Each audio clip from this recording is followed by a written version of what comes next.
Hi dears, welcome to easy tips and stitch.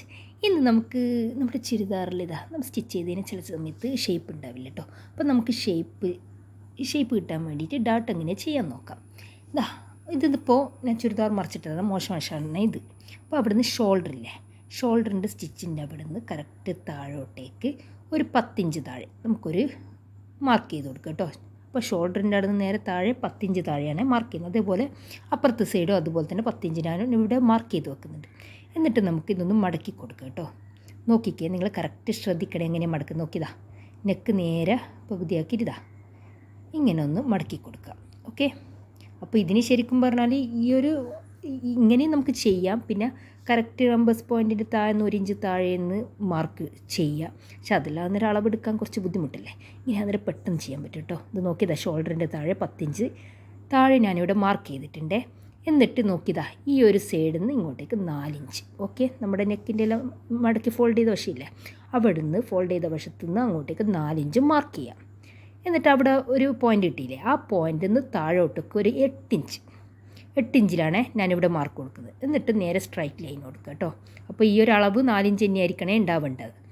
Straight line കൊടുത്തതിന് ശേഷം അതിൻ്റെ മദ്യം കണ്ടിട്ട് 4 ഇഞ്ച് രണ്ട് വശത്തേക്കും 4 ഇഞ്ച് മാർക്ക് ചെയ്യാം. എന്നിട്ട് നോക്കിയതാ, ഈ ഒരു കോർണറിൽ നിന്ന് നമ്മൾ ആദ്യം ചെയ്തിട്ടില്ല ഒരു പോയിൻ്റ്, അവിടെ നിന്ന് കറക്റ്റ് ഈ ഒരു 4 ഇഞ്ചിലേക്ക് വന്ന് എന്നിട്ട് മറ്റേ പോയിൻറ്റിലേക്ക് അങ്ങനെ ഒരു ചെറിയൊരു ഈ ഒരു ഡാട്ടിന് പറയുന്ന പേര് ഫിഷ് ഡാട്ട് എന്നാണ്. അപ്പോൾ ഈ ഒരു രീതിയിൽ നമ്മൾ തോണിൻ്റെ എല്ലാം ഷേപ്പ് ഉണ്ടാവില്ല, രണ്ട് സൈഡും കോർണറും മധ്യത്തിൽ കുറച്ചൊരു വീതി. അതിപ്പോൾ നമുക്ക് അരവാണെങ്കിൽ അര എടുക്കുക കേട്ടോ. നമുക്ക് നല്ല വീതി ഉണ്ടെങ്കിൽ അര എടുക്കുക. ഇതിപ്പോൾ ആ പോയിൻറ്റിനെ കറക്റ്റ് ഇങ്ങനെ കൈകൊണ്ട് കുത്തി വെക്കുക. എന്നിട്ട് അപ്പുറത്തെ സൈഡ് ഓരോരോ പോയിൻറ്റ് മാർക്ക് ചെയ്ത് കൊടുക്കുക കേട്ടോ. എന്നിട്ട് സ്ട്രൈറ്റ് ലൈൻ കൊടുക്കുക. എന്നിട്ട് ഇത് എന്ന് വെച്ചാൽ ചോക്കൊന്നും വെളിച്ചത്തിൻ്റെ ഇതിലുണ്ടോയെന്ന് അറിയില്ല, കാണുന്നില്ല കേട്ടോ. ഞാൻ നോക്കട്ടെ, കറക്റ്റ് എൻ്റെ അടുത്ത് ഒരു റെഡ് പെൻസിലുണ്ട്, അത് കിട്ടിയിട്ടുണ്ട്, അതിനെ കൊണ്ട് കാണിച്ചിരാം. ഓക്കെ, നോക്കി ആദ്യം ഷോൾഡറിൽ നിന്ന് താഴോട്ടേക്ക് 10 ഇഞ്ച് താഴോട്ടേക്ക് ഒരു പോയിൻ്റ് അടയാളപ്പെടുത്തി. എന്നിട്ട് ഈ ഒരു ഫോൾഡ് ചെയ്ത വശത്ത് ഇങ്ങോട്ടേക്ക് 4 ഇഞ്ചും ഞാൻ ഒന്നും കൂടി ഫസ്റ്റ് മുതലേ പറഞ്ഞു തരുന്നതാണ്, നിങ്ങൾക്ക് മറന്നുകൊണ്ടാന്നുള്ളതിൽ. എന്നിട്ടൊരു 8 ഇഞ്ച് താഴോട്ടേക്ക് മാർക്ക് ചെയ്തിട്ട് സ്ട്രൈറ്റ് ലൈൻ കൊടുക്കുക. ഓക്കെ, എന്നിട്ട് അതിൻ്റെ മദ്യം കണ്ടതിന് ശേഷം 2 വശത്ത് 4 ഇഞ്ച് മാർക്ക് ചെയ്യുക. എന്നിട്ട് നോക്കിയത് വരന് കൊടുക്കുന്ന നോക്കിയാൽ 2 നമ്മൾ പോയിൻ്റ് കൊടുത്തിട്ടില്ല, ആ 2 വശവും കോർണർ ആയിരിക്കണേ. എന്നിട്ട് മധ്യത്തിൽ മാത്രം 4 ഇഞ്ച് എടുക്കുക. എന്നിട്ട് ഒരു തോണിൻ്റെ ഒരു രീതിയിൽ നമുക്കൊന്ന് മാർക്ക് ചെയ്ത് കൊടുക്കുക കേട്ടോ. ഇനി ഇത് സ്റ്റിച്ച് ചെയ്യുന്നത് എങ്ങനെയാണെന്ന് നിങ്ങൾ കറക്റ്റ് ശ്രദ്ധിച്ചു കേട്ടോ. ഈ ഒരു കോർണറിൽ കറക്റ്റ് നോക്കിയിട്ട് തന്നെ സ്റ്റിച്ച് ചെയ്യണം. ഇങ്ങനെ ചെയ്തിട്ട് നമ്മൾ സ്റ്റിച്ച് ചെയ്താൽ നമുക്ക് നല്ല ഷേപ്പ് ആയിരിക്കണം കേട്ടോ ചുരിദാറിലുണ്ടാവുക. ഞാൻ പിന്നെ ഇത്രയും വിശദമായിട്ട് പറയുന്നത് വെച്ചാൽ ഈ തുടക്കക്കാർക്കെല്ലാം ഇത് ഉപകാരപ്പെടട്ടെ എന്നുള്ളതിലാണ് പറയുന്നത് കേട്ടോ. നോക്കി 2 പോയിൻ്റ് നമ്മളിത് ഇങ്ങനെ പിടിക്കുക. ഓക്കെ, 2 പോയിൻ്റ് കറക്റ്റ് ഇങ്ങനെ പിടിച്ചതിന് ശേഷം ഒരു കോർണറിൽ നിന്ന് തുടങ്ങിയിട്ട് ഫസ്റ്റത്തെ ഒരു പോയിൻ്റിൽ നിന്ന് തുടങ്ങിയിട്ട് മറ്റേ പോയിൻറ്റിലേക്ക് അവസാനിപ്പിക്കുക കേട്ടോ. എങ്ങനെ സ്റ്റിച്ച് ചെയ്യുന്നത് നോക്കിയേ. കറക്റ്റ് ഇങ്ങനെ വെക്കുക. എന്താ വെച്ചാൽ എൻ്റെ മെഷീന് ലേറ്റ് ഉണ്ട്, അതുകൊണ്ട് കറക്റ്റ് ഇതാകുന്നില്ല, ക്ലിയർ ആകുന്നില്ല കേട്ടോ. ആ ഒരു പോയിൻറ്റിലേക്ക് കറക്റ്റ് വെച്ചതിന് ശേഷം ഒരു കെട്ടിട്ട് കൊടുക്കുക. എന്നിട്ട് മാറ്റി ഈ ഒരു പോയിൻറ്റിലേക്ക് ഞാനിപ്പോൾ കറുപ്പ് നൂലുകൊണ്ടാണ് ഇവിടെ സ്റ്റിച്ച് ചെയ്തിട്ടുള്ളത്. ഇതിന് നിങ്ങൾക്ക് തിരിയാൻ വേണ്ടിയിട്ടാണ് ഇങ്ങനെ ചെയ്തത്. അപ്പോൾ മോശവശത്ത് വേണേൽ സ്റ്റിച്ച് ചെയ്യും. പിന്നെ എൻ്റെ അടുത്ത് കണ്ടൊരു തുണി, അത് നമ്മൾ മെഷീൻ വെക്കുന്ന ഏറ്റവും നല്ലതാണ് കേട്ടോ. ഒരു കുറച്ച് തടിയുള്ളൊരു തുണി വെച്ച് കഴിഞ്ഞാൽ നമുക്ക് ഈ സ്റ്റിച്ച് ചെയ്യുന്നവരെല്ലാം കറക്റ്റ് അതിലേക്ക് ആദ്യം സ്റ്റിച്ച് നമുക്കിപ്പോൾ ഒരു തുണിയിലേക്ക് സ്റ്റിച്ച് ചെയ്യണം. അപ്പോൾ അത് സ്റ്റിച്ച് ചെയ്തതിന് ശേഷം അതിലേക്ക് സ്റ്റിച്ച് ചെയ്താൽ നമ്മളിപ്പോൾ എന്തെങ്കിലും ഒന്ന് സ്റ്റിച്ച് ചെയ്ത് കഴിഞ്ഞാൽ ഫുള്ള് നമ്മൾ സ്റ്റിച്ച് ചെയ്തെന്ന് കാണിക്കാനായിട്ട് ഫുള്ളായിട്ട് നൂലുണ്ടാവും. ഇത് ഒഴിവാക്കാനും നൂല് നമുക്ക് വെറുതെ വേസ്റ്റ് ആക്കാതിരിക്കാനും അതുപോലെ കൂടെ പൊട്ടിപ്പോകുന്ന ഒഴിവാക്കാനല്ല ഇങ്ങനെ ഒരു തുണി ഇങ്ങനെ വെക്കുന്നത് നല്ലതാണ് കേട്ടോ. അത് 2ാമത്തെ ടിപ്പാണ്. ഫസ്റ്റത്തെ ടിപ്പ് ഫിഷ് ഡാട്ട്. ഓക്കെ, ഈ ഷേപ്പ് ആക്കേണ്ടത്. 2ാമത്തെ ടിപ്പ് മെഷീൻ്റെ അടുത്ത് ഇങ്ങനത്തെ ഒരു തുണി നമ്മളെന്നും വെക്കുക കേട്ടോ. എക്സ്ട്രാ നൂലെല്ലാം അവിടെ ആയിട്ട് കിടക്കുന്നതെല്ലാം ഒഴിവായി കിട്ടും. ഇത് നോക്കി ഞാൻ ലൈറ്റ് ഓഫ് ആക്കിയിട്ടുണ്ട് കേട്ടോ മെഷീൻ്റെ. അത് ഞാൻ ആദ്യം ജസ്റ്റ് ഒന്ന് വിട്ടുപോയി, എനിക്ക് കുറച്ചൊരു മറവിൻ്റെ സുഖം കൂടുതലാണ്, അതുകൊണ്ടാണ് വിട്ടുപോയത്. നോക്കിയേ, ഇനി അതിനെ നല്ല വശത്തേക്ക് മറിച്ചിട്ട് കഴിഞ്ഞാൽ ഉണ്ടൊന്ന് ജസ്റ്റ് ഒന്ന് ഒരു ഡാട്ട് ഇട്ടിട്ടില്ലേ, അവിടെ നിന്ന് അയൺ ചെയ്ത് കൊടുക്കുക കേട്ടോ. നല്ല ഷേപ്പ് ഉണ്ടാവുക. നിങ്ങൾ ഇതിലൊന്ന് എല്ലാവരും ഒന്ന് ട്രൈ ചെയ്ത് നോക്കുക. ഇപ്പോൾ അറിയാത്തവർക്ക് വേണ്ടിയിട്ടാണ്, ഇതെല്ലാവർക്കും അറിയാത്തവർക്ക് വേണ്ടിയിട്ടാണ് ഇത് ഞാൻ പറഞ്ഞു തന്നിട്ടുള്ളത് കേട്ടോ. ഇനി അടുത്ത ടിപ്പ് എന്ന് വെച്ച് കഴിഞ്ഞാൽ ഷോൾഡറിൻ്റെ തയ്യൽ തുമ്പ് കാണാതെ എങ്ങനെ സ്റ്റിച്ച് ചെയ്യാൻ നോക്കുക. ഇത് നോക്കിയത് ബാക്ക് വശമാണ്. അപ്പോൾ ആദ്യം തന്നെ ലൈനിങ്ങുമായിട്ടൊന്ന് നെക്കൊന്ന് സ്റ്റിച്ച് ചെയ്തിട്ടുണ്ട്. എന്നിട്ട് ഉള്ളിലുള്ളത് നല്ല വശം.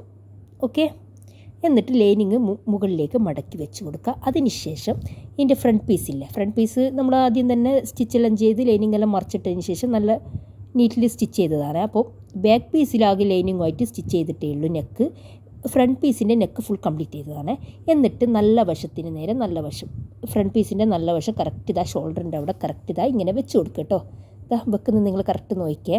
എന്നിട്ട് അവിടെ നിന്നൊരു സ്റ്റിച്ച് കൊടുക്കാം. അപ്പോൾ നമ്മൾ ഇതാ മനസ്സിലാകാൻ വേണ്ടി ഞാനിവിടെ ഒരു മുട്ട് പിന്നെ ഇവിടെ കുത്തി വെച്ചിട്ടുണ്ട്. നോക്കിയേ, അവിടെ മുട്ട് പിന്നെ കുത്തിയിട്ടില്ലേ, എന്നാൽ അങ്ങോട്ടും ഇങ്ങോട്ടും നീങ്ങിപ്പോവില്ല. അതുപോലെ അപ്പുറത്തെ സൈഡും അതുപോലെ തന്നെ ഒരു മുട്ട് പിന്നെ കുത്തി കൊടുക്കുക. ലൈനിങ് മാറ്റി വെക്കണേ. അപ്പോൾ ലൈനിങ് ഇത് ബിഗിനേഴ്സിന് വേണ്ടിയിട്ടാണ് പറയുന്നത്. അപ്പോൾ ഇത് ചെയ്യുന്നവരാണെങ്കിൽ ലൈനിങ്ങെല്ലാം കൂടിയിട്ട് ചെയ്യാൻ പറ്റും. ഇതിപ്പോൾ ആദ്യമായിട്ട് ചെയ്യുന്നവർക്ക് എപ്പോഴും അധിക പേർക്ക് ഉണ്ടാകുന്ന ഒരു കൺഫ്യൂഷനാണിത്. അധിക പേര് എന്നോട് ചോദിച്ചിട്ടുള്ളൊരു കാര്യം കൂടിയാണ് ഇത്. നോക്കിയേ, ഇതാ ആദ്യം തന്നെ ഇതാ അതൊന്ന് സ്റ്റിച്ച് ചെയ്തെടുക്കുക കേട്ടോ. എന്നിട്ട് അങ്ങനെ സ്റ്റിച്ച് ചെയ്തതിന് ശേഷം നോക്കിയേ, ബാക്കിൻ്റെ ലൈനിങ് ഇല്ല, അപ്പോൾ ഫ്രണ്ട് പീസുള്ള മധ്യത്തിലുള്ളത്, അപ്പോൾ അതിൻ്റെ മുകളിലേക്ക് ഇതാ ഇങ്ങനെ വെച്ചിട്ട് ഒന്ന് സ്റ്റിച്ച് ചെയ്ത് കൊടുത്തു കഴിഞ്ഞാൽ നമ്മുടെ തയ്യൽ തുമ്പ് കാണാതെ നമുക്ക് ഷോൾഡർ സ്റ്റിച്ച് ചെയ്യാൻ പറ്റും കേട്ടോ. നോക്കിയേ, നല്ല നീറ്റിലേ കാണുക. ഇതാ ഇനി ഇതിപ്പോൾ മൂന്നാമത്തെ ടിപ്പല്ലേ. ഓക്കെ, ഇനി അടുത്ത ടിപ്പ് എന്ന് വെച്ച് കഴിഞ്ഞാൽ നമ്മുടെ എല്ലാവരുടെ കൈമയുണ്ടാവും ഇതുപോലത്തെ എലാസ്റ്റിക് വെല്ലിൻ്റെ പാൻറ്റ് കേട്ടോ. അപ്പോൾ എലാസ്റ്റിക് വെല്ലിന് കഴിഞ്ഞാൽ പിന്നെ നമുക്ക് ഇടാനൊരു മൂടുണ്ടാവും. മൂലക്കെട്ട് ചിലപ്പോൾ പുതിയതായിരിക്കും, ഉറുമ്പെല്ലാം ഇതാക്കിയിട്ട് എലാസ്റ്റിക് വെല്ലിന്. അപ്പോൾ ഈ റെഡിമെയ്ഡിൻ്റെ എലാസ്റ്റിക് രണ്ട് രീതിയിൽ വെക്കുന്നുണ്ട് കേട്ടോ. ഇതിപ്പോൾ ഇതാ സ്റ്റിച്ച് നോക്കിയേ, ലോക്ക് ചെയ്തിട്ട് അതിൻ്റെ എലാസ്റ്റിക്കോട് കൂടി ലോക്ക് ചെയ്തിട്ടാണ് ഉള്ളത്. അല്ലെങ്കിൽ അതിൻ്റെ ഉള്ളിലേക്കായിട്ട് എലാസ്റ്റിക് ഇട്ട് കൊടുക്കുന്നതുകൊണ്ട് ഇതിപ്പോൾ ലോക്ക് ചെയ്തതായതുകൊണ്ടാണ് ഇതെല്ലാം ഒന്ന് ആദ്യം തന്നെ അതിൻ്റെ സ്റ്റിക്കറിലൊന്ന് കട്ട് ചെയ്യുക. അപ്പോൾ റെഡിമെയ്ഡ് പാൻറ്റാണ്, അപ്പോൾ അതിൻ്റെ സ്റ്റിച്ച് എന്തായാലും എലാസ്റ്റിക്കിൻ്റെ മുകളിലായിട്ടില്ല ഉണ്ടാകാൻ. എന്നിട്ട് ആ തുന്നലൊന്ന് വിടിയിപ്പിച്ചാളി കേട്ടോ. എന്നിട്ട് ഈ സൈഡിലുള്ള തുന്നി മൊത്തം നമുക്കൊന്ന് അയച്ചാളിയണം. അപ്പോൾ ഇത് ഇങ്ങനെ എലാസ്റ്റിക് എന്നറിയാൻ ലോക്ക് ചെയ്ത് എലാസ്റ്റിക് അടക്കം ലോക്ക് ചെയ്തത് കൊണ്ടാണ് ഇങ്ങനെ ഫുള്ളായിട്ട് അയക്കുന്നത്. അല്ലെങ്കിൽ നമ്മൾ എന്താ ചെയ്യേണ്ടതെന്ന് വെച്ച് കഴിഞ്ഞാൽ ജസ്റ്റ് രണ്ട് ചെറിയൊരു കട്ട് കൊടുത്തിട്ട് അതിൽ എലാസ്റ്റിക് വലിച്ചളിയുക. എന്നിട്ട് അരവലുപ്പം എത്രയാണോ നമ്മൾ എലാസ്റ്റിക് ഈ പാൻറ് ഇടുന്ന വശമില്ല, അരൻ്റെ വലുപ്പം വേസ്റ്റ് റൗണ്ട് അത് എത്രയാണോ അതിന് 3 ഇഞ്ച് കുറച്ചിട്ട് എലാസ്റ്റിക് എടുത്തിട്ട് അതിൻ്റെ ഉള്ളിലോട്ട് കടത്തി കൊടുക്കുക കേട്ടോ. ഇതിപ്പോൾ നോക്കിയേ, ഞാൻ കാണിച്ചു തരാം. ഇതാ ഇതിപ്പോൾ എനിക്ക് 25 ഇഞ്ചാണ് വേസ്റ്റ് റൗണ്ട് വരുന്നത്. അപ്പോൾ എൻ്റെ മോക്കുള്ളതാണിത്. അപ്പോൾ 25 ഇഞ്ചിൻ്റെ 23 ഇഞ്ചാണ് എലാസ്റ്റിക് എടുത്തിട്ടുള്ളത്. അപ്പോൾ 22ഓളം വേണം 1 ഇഞ്ച് തയ്ക്കാൻ തയ്യൽ തുമ്പായിട്ടും വേണം. എന്നിട്ട് നോക്കി ഇതിപ്പോൾ നൂലെല്ലാം പിടിപ്പിച്ചത് കൊണ്ടാണ് ആ ഒരു കോലം. അതിൻ്റെ ഇതാ എലാസ്റ്റിക്കിൻ്റെ ഇതാ കറക്റ്റ് ഇതിങ്ങനെ വെച്ച് കൊടുക്കുക. നേരെ നോക്കി നമുക്ക് സ്റ്റിച്ച് ചെയ്യണ്ടേ. ഇതാ എലാസ്റ്റിക്കിന് ഇങ്ങനെ നേരെ വെച്ചിട്ട് 1/2 ഇഞ്ച് വെച്ചിട്ട് നമുക്ക് സ്റ്റിച്ച് ചെയ്തെടുക്കുക ആദ്യം തന്നെ. അപ്പോൾ ആദ്യം എങ്ങനെയാണോ ഇതിൽ എലാസ്റ്റിക് ഉള്ളത് ആ ഒരു രീതി തന്നെയാണ് ഞാൻ ഇവിടെ വെച്ച് കൊടുക്കുന്നത് കേട്ടോ. ഇതാ നോക്കിയതാ കറക്റ്റ് ഇങ്ങനെ ഒരുമിച്ച് നേരെ പകുതിയാക്കിയിട്ട് ഒരുമിച്ച് വെച്ചതിന് ശേഷം 1/2 ഇഞ്ച് വെച്ചിട്ട് ഒന്ന് ജസ്റ്റ് ഒന്ന് സ്റ്റിച്ച് ചെയ്ത് കൊടുക്കുക. എന്നിട്ട് അതിന് ശേഷം പാൻറ്റ് ഇതാ ഇങ്ങനെ വെക്കുക. എന്നിട്ട് ഇതിന് മോശവശമാണ് പാൻറ്റിൻ്റെ. എന്നിട്ട് അതിൻ്റെ ഉള്ളിലൂട്ട് ഇതാ എലാസ്റ്റിക് ഇങ്ങനെ കറക്റ്റ് വെച്ചതിന് ശേഷം ഈ പാൻറ്റിൻ്റെ തറ്റ വശമില്ലേ തുടക്കത്തിൽ ആ തറ്റ വശത്ത് ഇതാ എലാസ്റ്റിക് കറക്റ്റ് വെക്കുക. തുണിയോട് അടുപ്പിച്ചിട്ട് കറക്റ്റ് വെച്ചിട്ട് നമുക്ക് അവിടെ നിന്ന് സ്റ്റിച്ച് സ്റ്റാർട്ട് ചെയ്യാം കേട്ടോ. അപ്പോൾ എലാസ്റ്റിക് കുറച്ച് വലിച്ചിട്ട് തന്നെ സ്റ്റിച്ച് ചെയ്യണം. നോക്കിയേ, കുറച്ച് എലാസ്റ്റിക് വലിച്ചിട്ട് നമുക്കിങ്ങനെ തറ്റ വെച്ചിട്ട് ചുറ്റും ഒന്ന് സ്റ്റിച്ച് ചെയ്തെടുക്കാം. അപ്പോൾ അധികം വലിക്കേണ്ടൊന്നും വരില്ല, അത്യാവശ്യം ചെറിയൊരു രീതിയിൽ വലിക്കേണ്ടി വരില്ല കേട്ടോ. എലാസ്റ്റിക് എന്താ വെച്ചാൽ അത്ര ചെറുതൊന്നുമല്ലല്ലോ. അപ്പോൾ ഒരു 22 ഇഞ്ചോളം എലാസ്റ്റിക് വരുന്നുണ്ട്, അതുകൊണ്ട് കുറച്ച് വലിച്ചിട്ടൊന്ന് സ്റ്റിച്ച് ചെയ്ത് കൊടുക്കാം. എന്നിട്ട് അങ്ങനെ ഇതാ ചുറ്റും ഒന്ന് സ്റ്റിച്ച് ചെയ്തെടുത്തിട്ടുണ്ട്.